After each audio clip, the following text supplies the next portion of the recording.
Kita Indonesia, tema khusus Astacita Ekonomi Digital mengenai strategi digital marketing untuk makanan lokal.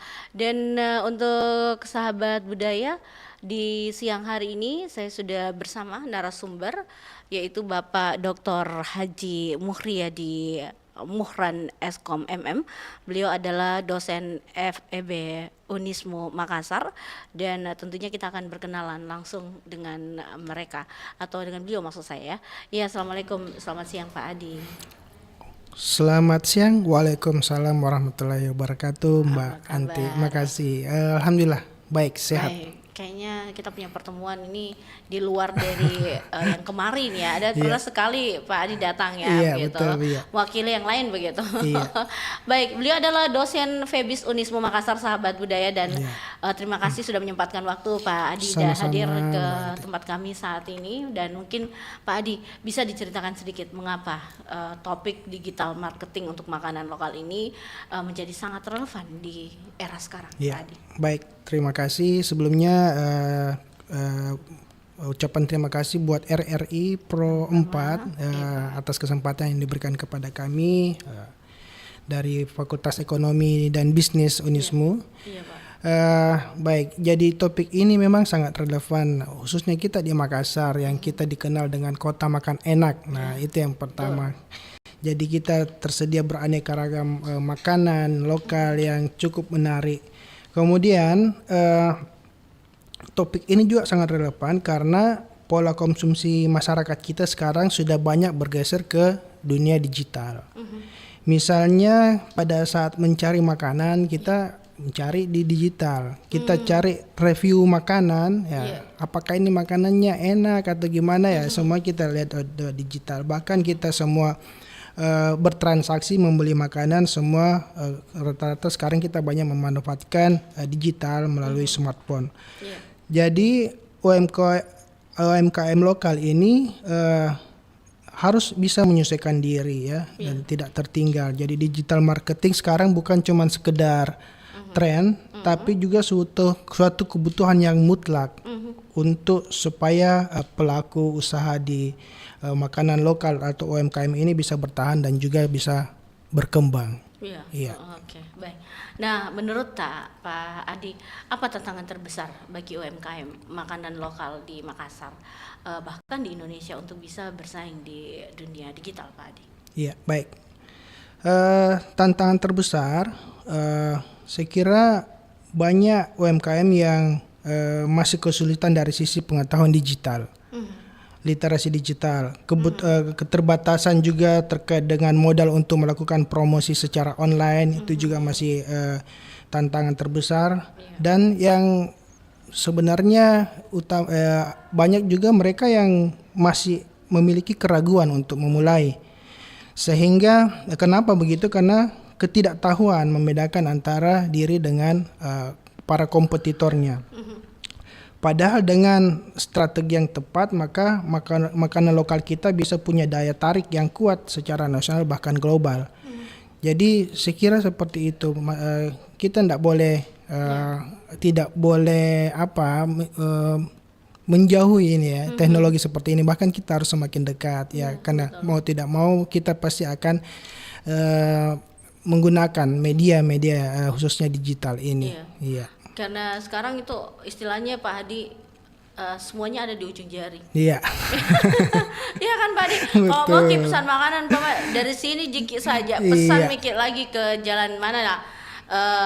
Bawa karai pokoknya sampai biasa ada di jauh-jauh lah itu. Betul. Ada di ujung handphone kita. Pokoknya jarinya tinggal ketik saja di mana itu didapat. Tapi tergantung juga budgetnya kita sih. Betul, Pak Adi. iya. Oke. Nah Pak Adi, kita tahu bahwa media sosial itu seperti TikTok, Instagram ini sangat populer lah. Apa pandangan mengenai potensi besar kedua platform ini dalam mempromosikan kuliner khas daerah sendiri? Baik, jadi ya hampir kita semuanya sekarang punya TikTok ya, punya Instagram. Jadi saya kira potensinya ini sangat besar. Karena TikTok dan Instagram ini kan adalah platform visual. Ya, dan makanan ini sangat cocok kalau divisualkan ya. Karena kalau cuma diceritakan ya kadang kita belum bisa merasakan, tapi kalau divisualkan itu bisa lebih terasa. Dan kalau dikemas dengan menarik, misalnya dengan membuat video yang menarik, video proses memasaknya, video testimoni ya, kemudian juga latar budaya lokal. Ya kalau kita lihat di salah satu stasiun TV itu ada yang mengangkat makanan lokal, kemudian yang memproses itu menggunakan pakaian pakaian budaya lokal ya, sehingga itu menarik, makanan lokal itu bisa lebih menarik untuk kita, sehingga potensi viralnya juga itu besar. Kemudian dengan adanya sosial media ini, dulu makanan-makanan yang mungkin di kampung sekarang juga bisa menjadi makanan yang bisa kita nikmati. Kue tradisional tuh Pak Adi. Betul. Sekarang kan kalau kita lihat ya, mohon maaf ini Pak Adi, saya potong sedikit. Biasanya kue itu kan kita suka, tinggal googling saja atau di tempat itu TikTok begitu. Betul. Cari saya, ada kue tradisional. Tokonya apa nih? Tahu. Iya kan Pak Adi begitu ya. Oke, silakan Pak Adi. Jadi informasi sekarang itu ya tinggal ada seperti tadi Mbak Ati katakan, ada di ujung jari kita. Betul. Jadi referensi untuk makanan, sekira dengan memanfaatkan digital ini sangat besar sekali potensinya bagi pelaku UMKM lokal, khususnya makanan lokal. Baik. Nah, Pak Adi, banyak ini pelaku UMKM makanan lokal yang masih bingung. Konten visual seperti apa yang paling efektif di TikTok dan juga Instagram agar bisa menarik perhatian calon pembeli tentunya. Adakah tips khusus untuk menampilkan makanan secara menggiurkan begitu? Iya, baik. Yang pertama sekira dalam pengambilan video atau gambar tentunya pencahayaan yang baik, jangan gelap. Sekarang pun kita sudah bisa memanfaatkan AI ya untuk pengambilan gambar, video dan segala macam. Jadi kadang tinggal kitanya saja mau bagaimana. Kadang tidak perlu lagi tenaga profesional khusus pengambilan itu. Jadi kita belajar. Kemudian yang kedua, bisa kita menampilkan tekstur makanan dari dekat. Misalnya keju yang meleleh, ya itu kan menarik ya. Uap panas daripada makanan ya, itu menarik cita rasa. Renyahnya gorengan ketika digigit itu ya, mulai dari audio dan visual. Dan juga tentunya menggunakan musik yang lagi tren di TikTok ya, misalnya ya, atau di Instagram atau FYP istilahnya ya, anak muda sekarang. Karena dengan menggunakan musik yang tren itu bisa lebih luas jangkauannya. Karena orang lebih lagi tertarik untuk menggunakan musik tersebut. Ya, dan tentunya durasinya juga nggak usah terlalu panjang ya. Nah, kalau sekarang durasi singkat-singkat saja, tapi ya yang menarik, dan menggoda lah istilahnya. Berapa paling tidak berapa detik atau berapa menit Pak? Kalau sekarang yang saya lihat rata-rata itu 30 detik, 1 menit itu saya kira sudah cukup. Jadi suatu tantangan juga sebenarnya ya. Jadi karena anak-anak sekarang kan apa istilahnya scrolling ya. Iya. Bosan kalau lihat. Saya juga sih sebenarnya salah satu kalau melihat sesuatu yang terlalu lama begitu, apa sih maksudnya? To the point Miki. Itu si langsung orang Makassar bilang kan.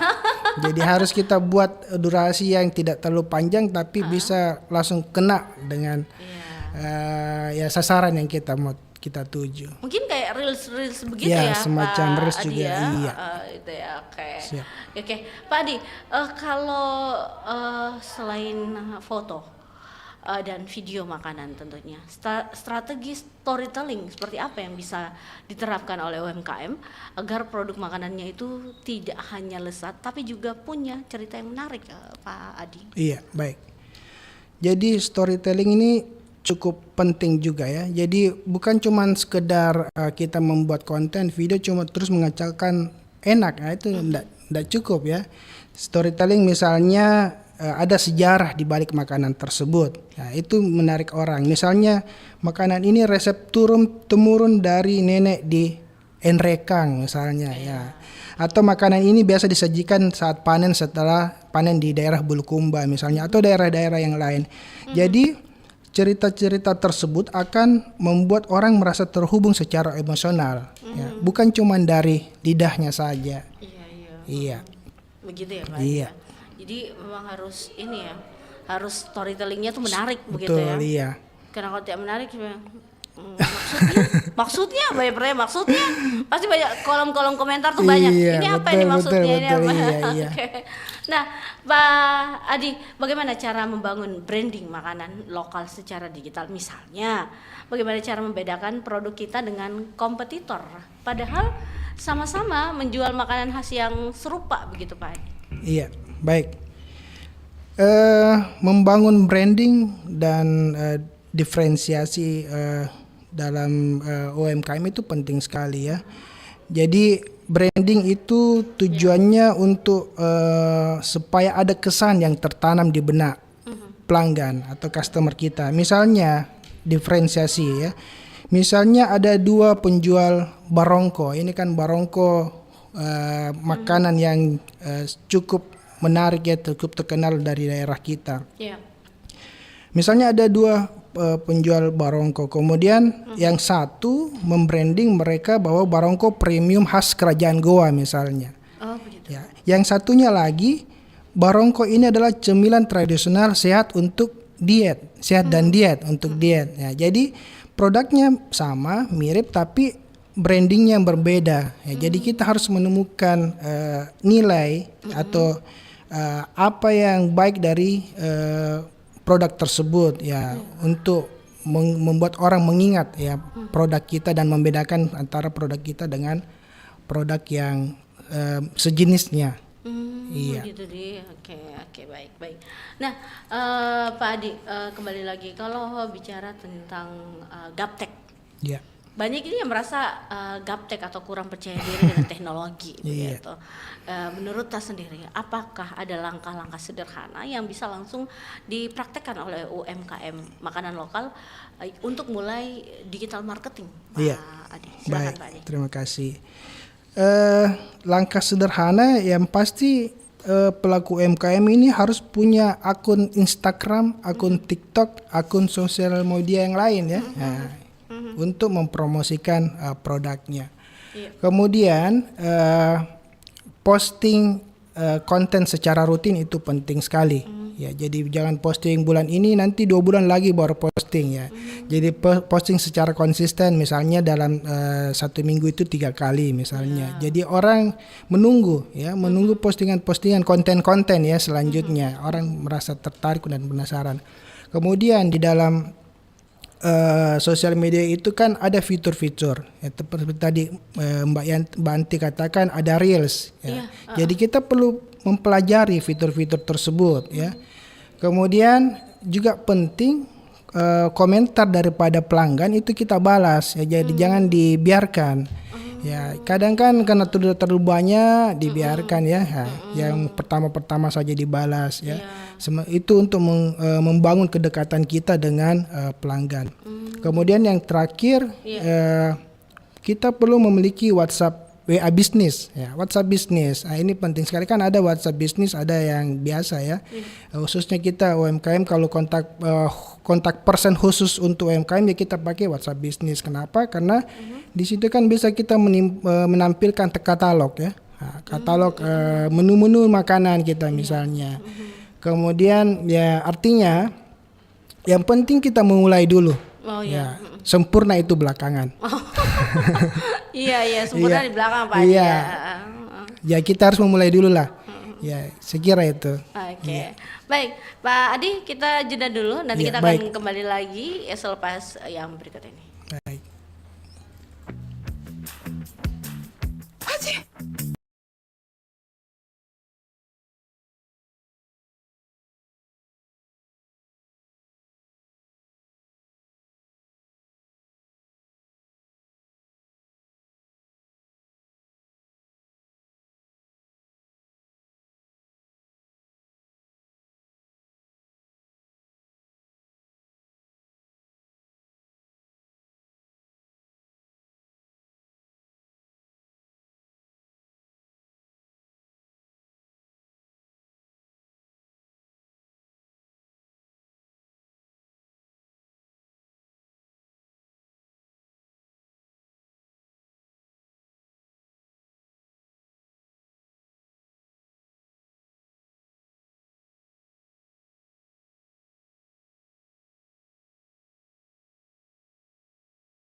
sahabat budaya, dan kali ini masih juga bicara mengenai strategi digital marketing untuk makanan lokal, dan alhamdulillah kita masih bersama Pak Adi. Ya. Nah, Pak Adi, pemerintah ini punya agenda besar terkait penggunaan ekonomi digital nasional.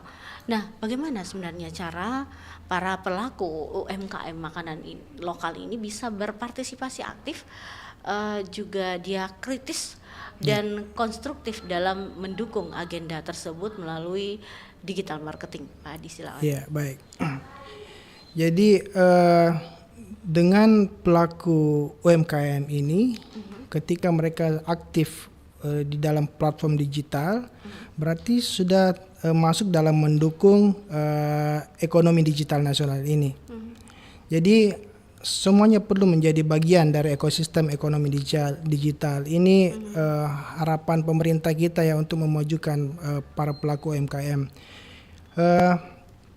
Para pelaku UMKM juga bisa mengikuti pelatihan ya, baik secara online. Ya, biasanya pemerintah kita memberikan fasilitas ya, kepada pelaku UMKM. Jadi ini harus kita manfaatkan.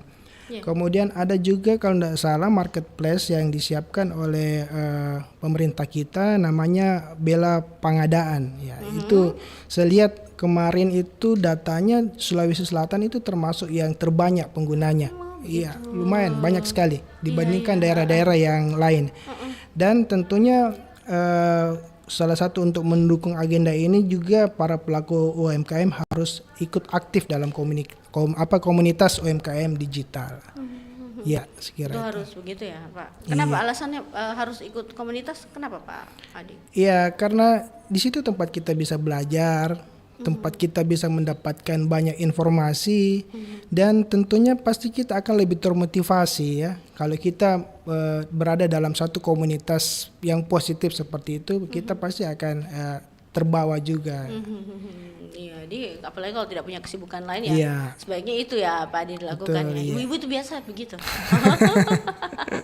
Oke, nah Pak Adi, dalam konteks ini, apa pentingnya bagi UMKM untuk tidak hanya fokus pada penjualan, tapi juga memahami dan mendukung kebijakan pemerintah terkait digitalisasi ekonomi? Iya, kita sangat bersyukur ya karena pemerintah memiliki kebijakan yang cukup baik untuk kita, sangat mensupport kegiatan kita pelaku UMKM.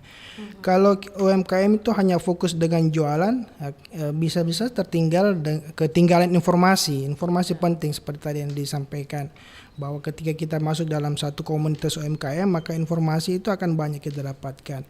Misalnya fasilitas yang diberikan, bantuan digitalisasi, program pelatihan gratis, itu akan ada dapat informasi, akses pembiayaan berbasis digital, itu kita bisa dapatkan semua informasinya. Jadi dukungan dari pemerintah ini diibaratkan seperti jembatan ya. Jadi kalau kita mau jalan ke suatu tempat bisa lebih cepat sampai ke tempat tersebut dengan adanya jembatan yang atau sebagai fasilitas yang diberikan oleh pemerintah untuk kita pelaku UMKM makanan lokal khususnya. Bisa berangkat Pak Adi. Iya betul. Banyak itu yang UMKM yang pernah kita komunikasikan. Mereka bilang saya difasilitasi oleh komunitas saya dan mengikuti event. Iya, betul. Bukan hanya dia di lokal saja atau di Sulawesi, tapi dia berangkat keluar memperkenalkan UMKM apa yang mau dia kain ke makanan ke lokal seperti itu salah satu dukungan pemerintah untuk kita ya. Alhamdulillah. Alhamdulillah. Memang digital itu sudah jauh melangkah. Alhamdulillah. Oke. Nah, Pak Adi, apa saja kesalahan umum yang sering dilakukan pelaku UMKM makanan lokal saat mencoba memasarkan produknya secara digital, dan bagaimana cara menghindarinya, Pak Adi? Iya.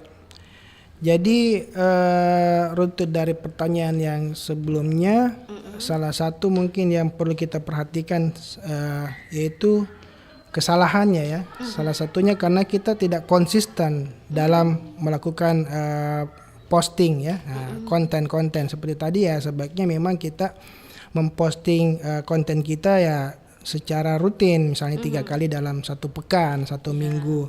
Kemudian konten kita jangan cuma hanya jualan saja, tapi apa yang menarik di balik jualan tersebut. Misalnya ada edukasi yang kita berikan, ada storytelling, ya itu kan lebih menarik ya, sehingga orang tertarik untuk menggunakan ya, atau menikmati, mencicipi makanan yang kita pasarkan, kita jual.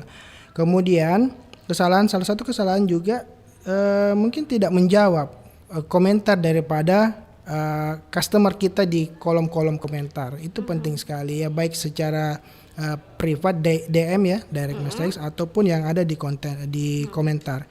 Kemudian untuk menghindarinya tentunya kita harus belajar digital marketing. Ya, kita harus belajar, kita ikut pelatihan-pelatihan, dan tentunya kita jangan takut untuk bereksperimen. Jangan takut untuk mencoba ya. Tidak ada salahnya kalau kita mencoba. Iya tahu. Karena memang itu tadi Pak Adi. Kita biasa belum mencoba tapi mental sudah jatuh. Betul. Karena mempertahankan itu agak susah ya. Iya. Biasa kadang-kadang awalnya semangat. Wah, semangat 45 orang punya istilah semangat 45. Berikutnya begini, nggak bisa mak ini. Iya. Karena biasa kadang-kadang Pak Adi ini ada komentar-komentar biasa customer. Iya. Yang sifatnya bahwa mungkin lidahnya tidak sesuai dengan betul, apa yang dia inginkan. Iya. Nah sebenarnya kita menanggapinya seperti apa? Kita sebagai yang punya usaha atau UMKM itu Pak Adi untuk menjawab mereka itu. Iya. Jadi komentar itu kan bisa dua, positif atau negatif. Nah ini negatifnya nih Pak Adi, biasa kadang-kadang aduh mumet kepala orang Jawa, mumet kepala pusing gitu ya. Betul. Jadi ya kalau positif ya alhamdulillah, itu kan membantu kita untuk mempromosikan ya. Ada istilah word of mouth ya, dari mulut ke mulut ya, atau sekarang electronic word of mouth. Ya, kalau yang negatif yang tentu tetap harus kita tanggapi ya, kita cek dan recheck di mana kira-kira kekurangan yang sehingga mereka berkomentar negatif. Dengan kita menjawab, membalas pesan-pesan mereka, mereka akan semakin loyal juga dengan kita. Kenapa? Karena kita memperhatikan mereka ya, bahwa ternyata produk kita dengan dibalas tersebut berarti akan ada perbaikan-perbaikan ke depannya, akan ada inovasi. Jadi penting sekali memang itu. Jangan cuma yang positifnya saja dikasih jempol, yang negatifnya pun kita harus jempol untuk kita balas, karena itu tujuannya untuk kebaikan kita juga. Iya juga sih.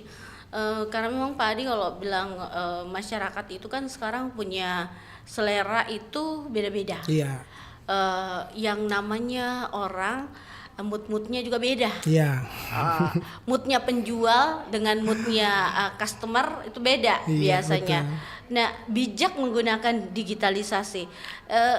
Biasa begini Pak, mohon maaf kalau biasa live. Iya. Kan kita menjawab customer itu secara langsung. Iya. Apa tindakan kita umpama kalau bilang, oh iya toko sebelah itu lebih begini, punya produk, sedangkan produknya kenapa kita begini, kenapa kita berbeda? Istilahnya dia saling membanding-bandingkan. Nah sikapnya kita tuh bagaimana? Kan biasa mut-mutan tuh datang Pak Adi. Minum air kah dulu atau di-cut dulu kah pada saat live, atau gantian orang Pak Adi? Bagaimana nih Pak Adi sebenarnya? Iya baik, itu pasti biasanya akan ada ya, karena customer itu kan salah satu caranya untuk mendapatkan harga yang maksimal ya bagi mereka ya, bisa membanding-bandingkan juga. Nah tentunya harus tetap kita hadapi ya. Nah, kita bisa menyampaikan apa kelebihan-kelebihan yang kita miliki dari produk kita. Ya artinya dijawab dengan tenang, dan kita sampaikan apa yang bisa kita berikan dari produk kita dengan produk-produk pesaingnya. Tetap harus dihadapi lah. Walaupun itu live Pak Adi. Betul, walaupun live. Apalagi live ya harus langsung dijawab. Kalau kita langsung menghindar pergi, maka itu akan menjadi citra buruk juga bagi produk kita. Nah Pak Adi, ada biasanya biasa orang menjual itu dia langsung DM sama yang punya WA. Jadi itu biasa tidak bisa dibayar COD istilahnya. Nah kan di TikTok itu biasa begitu Pak Adi menjual secara online atau secara live itu. Nah Pak Adi, bagaimana kita menanggapi ini kembali lagi menanggapi dengan orang yang hanya bicara pesan maka ini, tapi dia tidak tindak lanjuti selanjutnya. Padahal kita sudah ya silakan DM ke nomor ini, sesering mungkin kita berbicara seperti itu, tapi tidak ditanggapi. Apa yang harus sebenarnya kita lakukan sebagai seorang penjual?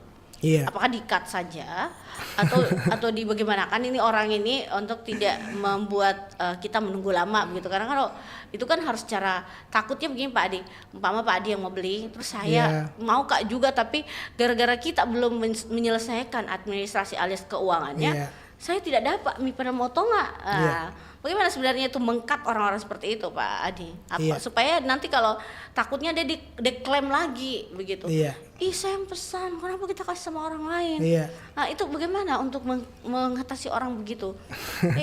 Tindakan kita itu kan biasa spontan gitu Pak Adi. Iya Pak Adi silakan. Emotional and control gitu. Ya tentunya kita harus punya SOP ya, standar khususnya yang bisa kita berikan edukasi kepada pelanggan. Pelanggan seperti itu ya tetap bisa menjadi pelanggan potensial bagi kita, tetap bisa menjadi loyal customer bagi kita. Nah, jadi kita harus melakukan sosialisasi.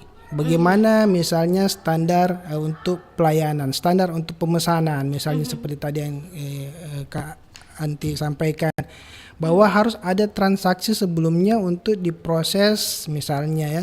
Jadi ada aturan-aturan yang memang harus kita sampaikan juga kepada customer, tentunya disampaikan secara baik ya. Kita bisa memanfaatkan media-media yang kita miliki, media sosial dan segala macam. Itu bisa menjadi salah satu konten juga sebenarnya. Konten edukasi kepada masyarakat, salah satunya misalnya untuk transaksinya seperti ini yang harus dilakukan dulu baru kita bisa memberikan pelayanan. Jadi tetap harus ditanggapi dan dihadapi. Kembali lagi ditanggapi dan dihadapi. Iya betul. Iya.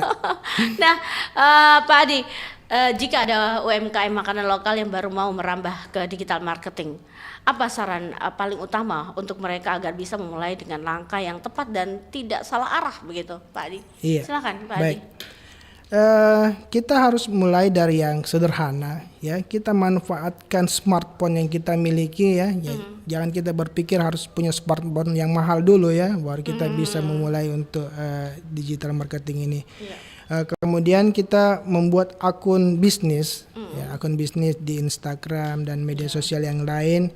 Kemudian kita mulai memperkenalkan produk kita bisa meminta testimoni dari pelanggan, itu penting sekali juga, cukup penting ya, baik dalam bentuk video atau dan audio dan segala macam.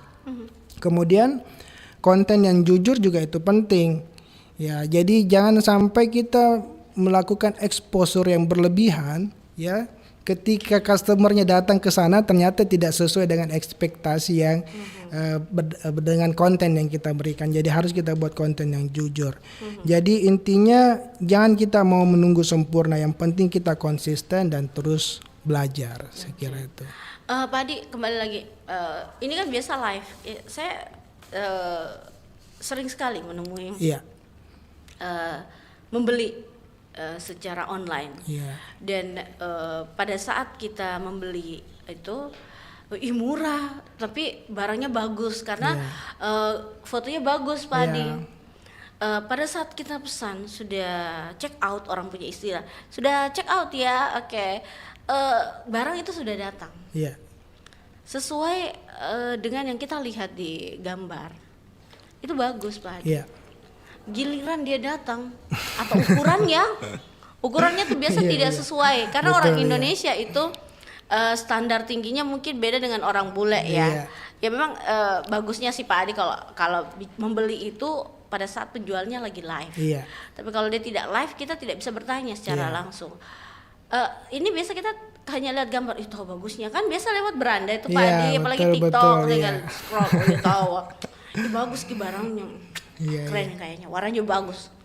Pas datang Pak Adi, warnanya yang di visual atau foto itu beda. Ukurannya pun beda. Tinggi badannya pun beda. Tapi memang biasa dicantumkan sih, bilang ya bebek ini segini ukurannya, terus tinggi badannya segini. Ada sih biasanya begitu mencantumkan. Hanya orang Indonesia kan standar tingginya tuh tidak sesuai biasa. Iya. Nah, bagaimana nih Pak Adi? Kan kita juga malas mikir klaim. Ya, betul, Karena betul, klaim ya. itu kan pasti kirim kembali Iya, lagi. ada lagi prosesnya segala macam, betul. Lama. Nah barang ini sudah mau mikir pakai ceritanya. Akhirnya buntut-buntutnya keluar lagi biaya untuk mengecilkan. Iya. Nah, Pak Adi bagaimana sebenarnya untuk membuat customer itu dia punya apa ya punya warna yang baik untuk produk yang punya toko itu. Iya. Apalagi kalau biasanya saya beli warna kan tampilannya birunya ngejreng kilat begitu Pak Adi. Iya. Pas datang ibu Ramki karena mungkin cahaya. Nah Pak Adi apa sebenarnya yang perlu kita lakukan sebagai customer? Mau kasih bintang 3 tidak enak. Iya. Mau ya jelas-jelas harus kasih bintang 5 lah. Iya. Apakah harga juga menentukan kualitas itu sendiri Pak Adi atau bagaimana nih Pak Adi? Iya, baik. Yang pertama khususnya bagi penjual tadi yang saya sampaikan bahwa harus jujur dalam membuat konten itu ya. Nah, supaya karena itu menyangkut reputasi juga bagi pelaku UMKM ya, pelaku UMKM. Jangan sampai tidak sesuai nanti ekspektasi daripada customer kita.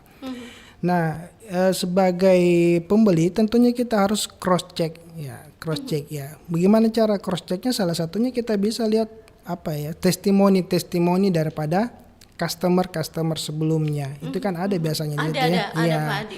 Jadi kita harus budayakan membaca juga, jangan cuma sekedar melihat gambar saja, tapi kita lihat cross check bagaimana testimoni daripada customer sebelumnya yang sudah membeli produk tersebut atau makanan tersebut, bagaimana komentar mereka. Kemudian ya penting juga itu kita melihat tadi ratingnya rating daripada produk tersebut.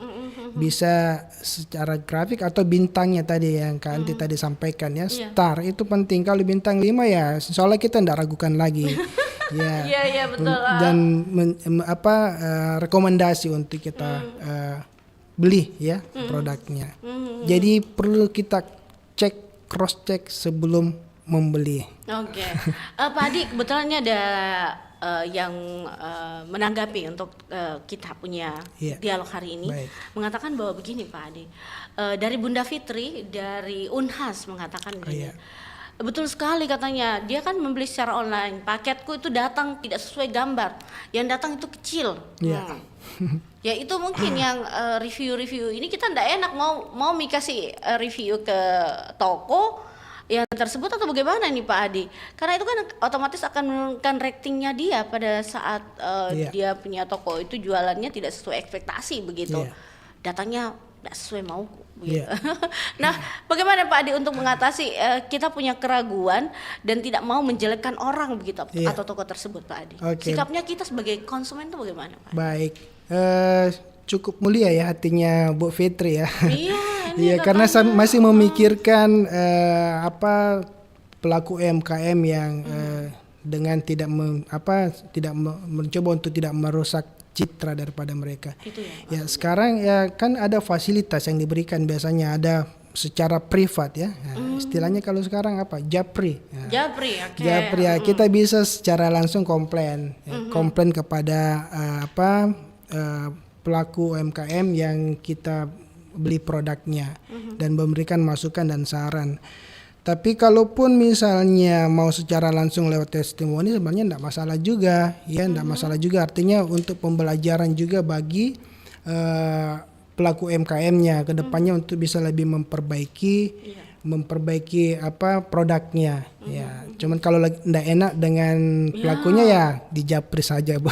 Oh iya, biasa ada tokonya punya link biasa langsung ada begitu ya. Ada kontak personnya ataupun secara direct message dan segala macam. Iya, karena kita biasa jadi customer itu tidak enakan. Betul. Apalagi mau kasih bintang 3 kan tidak enak tahu orang punya usaha. Betul. Oke, baiklah. Baik. Kita terima kasih Ibu Bunda Fitri di Unhas sudah bergabung menanggapi melalui WhatsApp begitu Pak Adi. Baik, Pak Adi kita jeda dulu. Nanti kita Siap. akan kembali sesaat lagi.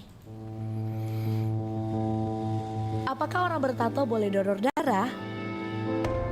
Menjawab pertanyaan ini, Palang Merah Indonesia mengatakan tidak ada larangan bagi orang bertato untuk donor darah jika memenuhi syarat, seperti tidak memiliki penyakit tertentu. Tato tersebut juga harus dibuat di tempat berlisensi untuk memastikan keamanan jarum dari kontaminasi penyakit menular. Namun, orang bertato tidak boleh langsung donor darah, sebab harus ada jeda waktu 1 tahun sejak tubuhnya ditato.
Nusantara Siang, Pro 4 RRI Makassar.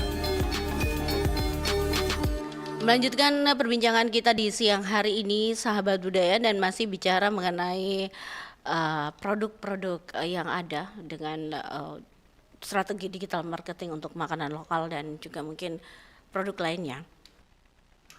Nah, di penghujung acara kita, Pak Adi, kita melanjutkan obrolan kita. Ada harapan tak untuk perkembangan UMKM makanan lokal di Indonesia, khususnya dalam memanfaatkan kekuatan digital, Pak Adi? Silakan. Ya, baik, terima kasih. Tentu harapan sangat besar bagi pelaku UMKM khususnya makanan lokal. Tentunya UMKM makanan lokal ini harus meningkatkan kepercayaan diri ya. Tidak takut pada teknologi, itu penting sekali. Dan juga mulai menyadari bahwa makanan kita punya kekuatan budaya dan ekonomi ya. Yang sangat luar biasa. Dengan digitalisasi maka makanan-makanan khususnya khas dari Sulawesi Selatan itu bisa dikenal sampai ke luar negeri ya. Jangan cuman makanan luar negeri yang masuk ke Indonesia, makanan kita pun harus keluar juga seperti itu ya. Kita saat ini saya lihat bangga dengan makanan-makanan dari luar negeri, sementara makanan kita sudah mulai kadang tersingkirkan ya. Anak-anak muda sekarang atau anak kecil itu banyak tidak tahu lagi makanan-makanan tradisional, kue-kue tradisional ya, dengan adanya banyaknya makanan dari luar negeri. Jadi kita harus bangga dengan kekuatan budaya kita dan makanan-makanan tradisi yang kita miliki. Iya tahu, oke, betul. Nah, Pak Adi, bagi mereka yang memiliki usaha makanan, terutama makanan lokal atau berencana memulainya ini, bagaimana agar bisa terus berinovasi dan maju di era digital saat ini? Baik, untuk berinovasi seperti tadi yang kita bahas sebelumnya ya, bahwa customer itu bisa positif bisa negatif ya, tanggapan mereka. Nah ini harus kita selalu dengarkan pelanggan karena ini juga menjadi dasar kita untuk bisa melakukan inovasi suatu produk. Kemudian tentunya kita harus mengamati tren, tren yang sedang naik saat ini. Kemudian kita memanfaatkan teknologi-teknologi digital, misalnya Google Trends, TikTok Analytics ya untuk melihat bagaimana fluktuasi daripada produk kita, makanan yang kita pasarkan. Jadi bisa juga terkait dengan kemasan ya, inovasi. Nama daripada menu itu cukup menarik ya. Nama menu itu membuat orang penasaran. Hingga cara penyajian, penyajiannya juga. Dan tentunya untuk berinovasi kita bisa mengikuti pelatihan-pelatihan ya, baik yang disiapkan oleh pemerintah kita maupun secara online dan segala macam. Dan perlu kita bergabung dengan komunitas bisnis ya. Jadi jangan kita takut untuk melakukan rebranding untuk produk kita. Sekira itu. Oke, baik, terima kasih banyak Pak Muhriadi atau Baik. Pak Adi atas wawasan dan ilmu yang sangat berharga di Terima hari ini. kasih kembali. Semoga obrolan kita ini bisa menjadi inspirasi lah bagi banyak pelaku UMKM, Amin, amin, amin. terutama makanan lokal dan di seluruh Indonesia juga untuk konsumen-konsumen yang mau Iya. belanja begitu secara online, Baik. begitu ya. Terima kasih, sampai jumpa Terima Pak kasih banyak Adi. semuanya. Sukses untuk aktivitasnya. Amin, terima kasih. Assalamualaikum warahmatullahi wabarakatuh. Waalaikumsalam warahmatullahi wabarakatuh. Nusantara Siang, Pro 4 RRI Makassar.